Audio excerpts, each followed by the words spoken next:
Hey guys, Captain Dave Schneider. It's a Guide's Life. Thanks for tuning in. Listen, I got some good stuff for you today. I got a couple of products that I want to show you. Actually, three things. Keep it in mind here that I'm sharing with you the stuff that I think is really cool and really good. You know, I'm a gadget guy, and I'm going to start with a couple gadgets today. First of all, I found a couple of things that sort of work hand in hand. And the first is this little item right here. It's called a braid ready spool band, and you know there's always a question of do you tape it, do you tie it when you put your braid on your spool? I'm not one to use a whole lot of backing and things like that. I don't use backing. I don't know. I'm not a big fan of backing. Most of the spools nowadays are shallow spools anyway that eliminate a lot of that in bass fishing, and so it's not as much of a deal in bass fishing.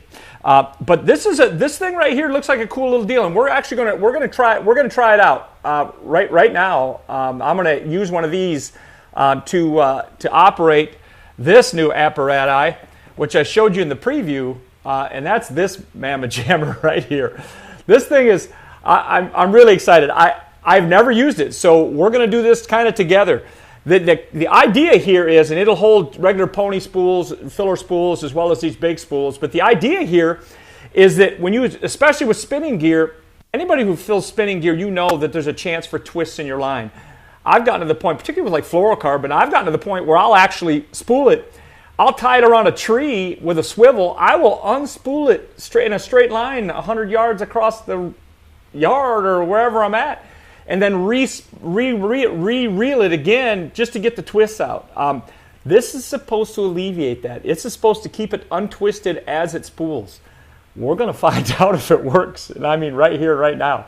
So I'm gonna pause it for a minute and get it ready, and then we're going to do this together. And I'm going to put one of these little deals on the back side of it too, just to let you know how that works. So I'll be right back. All right, the first thing I did is I went ahead and put the spool keeper, you know, for the braid. And it says it works for mono and fluorocarbon and everything else. My first concern with it is this going to create a lump or a high spot in my spool? And I would say probably it won't by the time you spool it all the way up. But it doesn't come with instructions here. So what I'm not sure about, is, am I supposed to just put it over the braid and let it catch the braid and then spool over that, or am I just supposed to tie a knot around it? And it says it eliminates the need for tape, and I always taped before. The reason you put tape on your spool with braid is you can actually, especially if it's a shallow spool, you can actually pull so hard on the braid that the whole bundle of braid will slip on your steel spool or aluminum spools. So that's kind of why I've always used tape to kind of hold it in place, even more than a knot. So, but let me get next step here, and we'll jump back in. All right, I just tied a simple knot. It did pull nice and snug to the center section here, and let's rock and roll, man.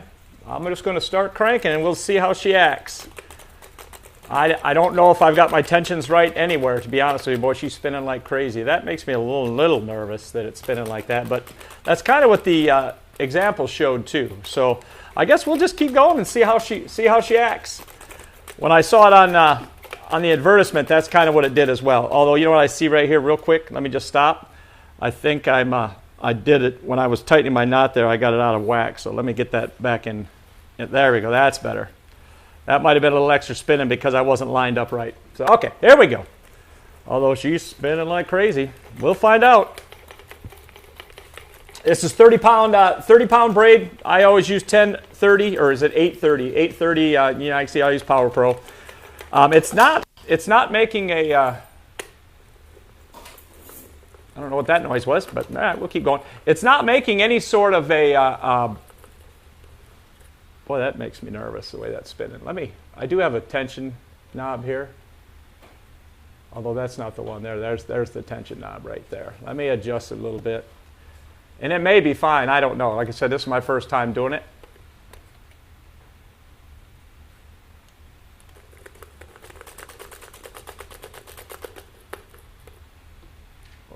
Little free spin. There's not a lot of instructions with this thing. Not a lot of instruction, but we'll find out. We're gonna let it fly here.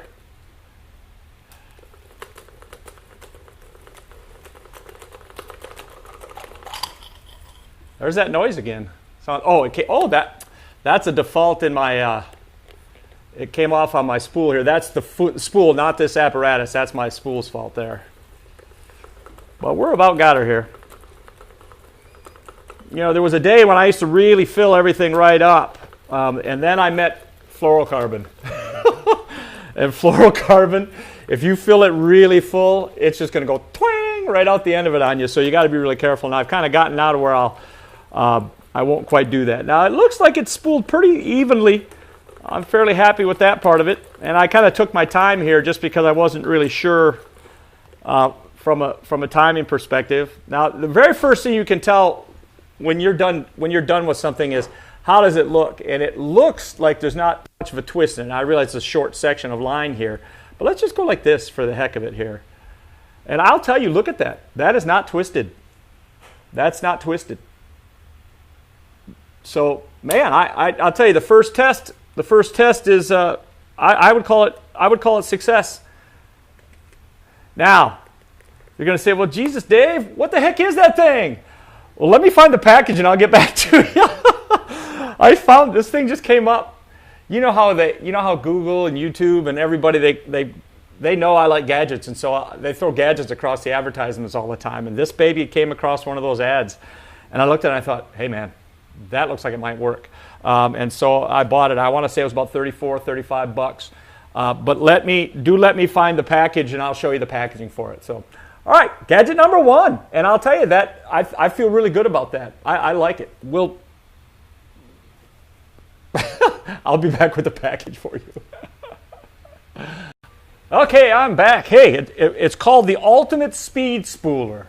The Ultimate Speed Spooler. I'll put it on a little thing here so you can read it as well. But the Ultimate Speed Spooler, and it's by I got it off of SavageDeals.com. SavageDeals.com. It's one of those things that just flashed up, and I said, okay, that's probably worth it. Let me see what I paid for it. 1 second here. I think I paid $34. Looks like the total. Yep. Anyway, so I'm sorry, $44, but that was with shipping. $44 with shipping. And I'm going to tell you, if you spool a lot of spinning reels, this thing is probably going to be worth its weight in gold. Now it says it's also for bait casters. I've never really had a problem with line twists on bait casting equipment, even with fluorocarbon. But I know that when I saw the thing, you know how the spool was really spinning? That was exactly what it was doing when I saw the demo as well. And I did it with a big spool. The demo that I had seen on the video was just with one of the small spools. But not sure how that works or doesn't work. But anyway, it worked on the big spool for sure. So that was the first little gadget I wanted to show you. All right, the next little thing I wanted to talk to you about was my new motor mate. I bought a new motor mate, and I'm going to take the camera out and show it to you right now. But I bought a new motor mate for my transom saver, for my outboard. The other one I had was it was an adjustable one, and it was supposed to be really highly rated, but I'm going to tell you, I thought it was a piece of garbage. I was constantly having to tinker with it. And this one is just spot on, absolutely made exactly for my motor and exactly what I'm looking for. So I'm going to walk you outside. I want to show you that real quick as well. So be right back.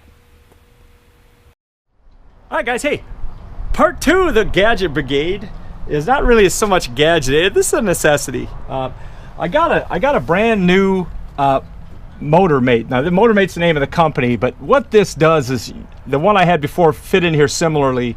A long time ago we figured out that if you hook your motor here to your trailer, every time your trailer hits a bump or something, it jams that right into the lower unit of your boat, and decided that wasn't good for your motor.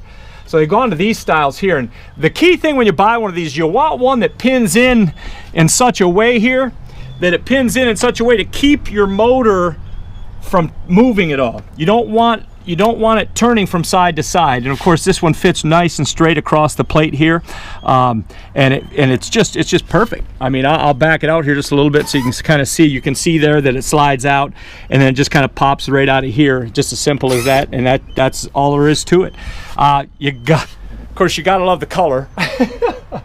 Oh yeah, it was black or chartreuse, and you know I was going to go with chartreuse. That was the easiest decision I made this week.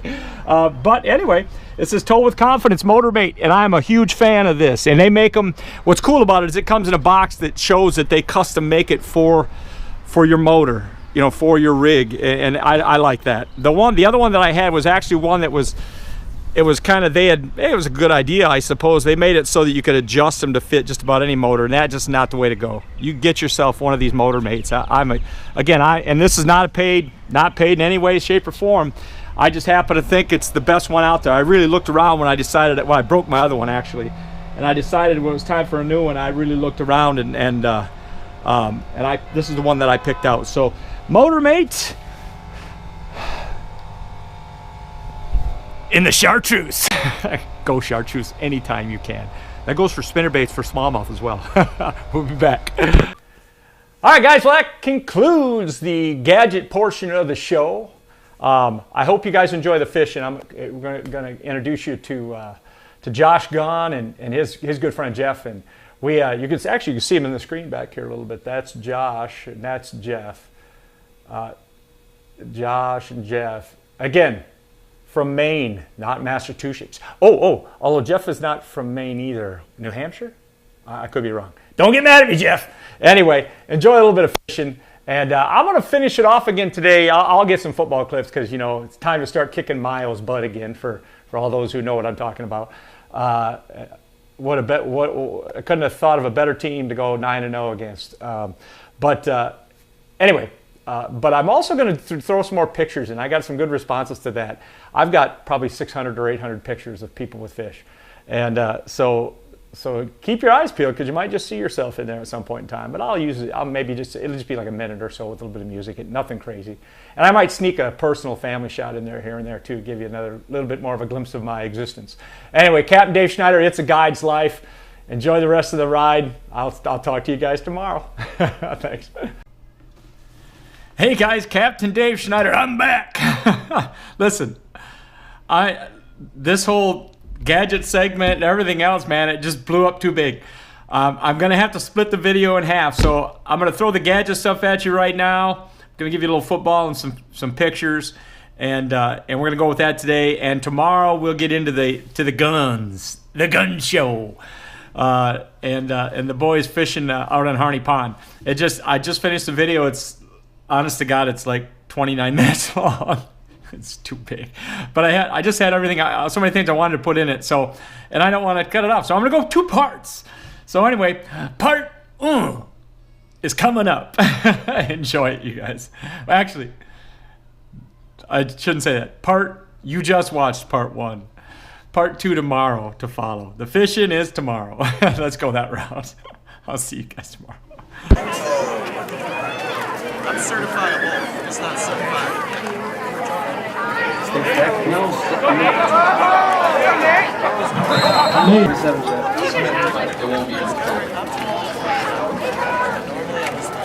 Get outside. There it goes! Garrett Norling on the loose on the far sideline.